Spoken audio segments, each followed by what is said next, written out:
লংতরাই valley মহকুমার ছৈলেন্টা মহকুমা হাসপাতালে 24 ঘন্টা চিকিৎসকদের পরিষেবা পাচ্ছে না রোগীরা।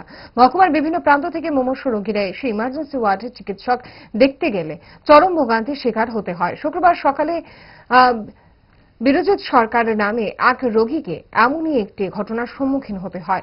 এদিন সকালে ওই ব্যক্তি মহকুমা হাসপাতালে ডাক্তার দেখাতে আসেন, কিন্তু ইমার্জেন্সি ওয়ার্ডে গেলে হাসপাতালের ইমার্জেন্সির দায়িত্বে থাকা চিকিৎসক বীরত রানী মুরাদ সিং এর কোনো দেখা মেলেনি।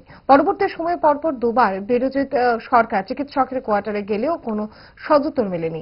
স্বাভাবিকভাবেই হাসপাতালে চিকিৎসক রোগীর চিকিৎসা পরিষেবা দেওয়ার জন্য হাসপাতালে থাকছেন কিনা, স্বাস্থ্য দপ্তর এ বিষয়ে খোঁজ খবর নেন কিনা তা নিয়ে বড়সড় প্রশ্ন উঠছে। সকালবেলা চলে একটা হসপিটালে আমি আইছি, প্রায় 1 ঘন্টার উপর হইব। আমার শরীরে অসুস্থতা ছিল, ইমার্জেন্সির মধ্যে গেছি, যাওয়ার পরে কোনো ডক্টর নাই।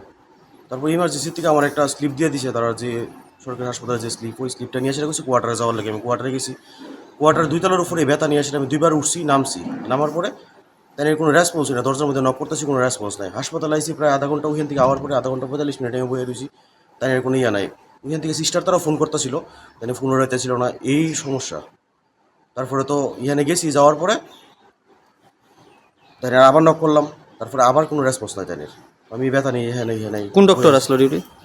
কি মুরা সিং জানি, তাদের সঠিক নামটা, ভালো নামটা আমি জানি না। ইমার্জেন্সি গেছেন, পরে ইমার্জেন্সিতে কি কইছে? না, তারা কইছে ডক্টর কোয়ার্টারে আছে, তো এখান থেকে একটা স্লিপ দিয়ে দিচ্ছে, এখানে দেখাইলাম। তো স্বাভাবিক আমি তো ভাবলাম যে থাকতেই পারে। তাইনে তো ডিউটি ওখানে, যেহেতু হসপিটালে, তো তাইনে কোয়ার্টারে কি করবে? আই ডোন্ট নো, আমি কিভাবে কমবো এটা? আপনার নাম? কইতে পারবো। আমার নাম বিরোধী সরকার। ডায়েট যতই রেস্ট্রিক্টেড হোক না কেন, ওয়েদারকে তো আর রুটিনে ফেলা যায় না। But if there is a problem, 5 দশক ধরে গ্যাস, অম্বল ও পেটের সমস্যার একমাত্র সমাধান গ্যাস নল।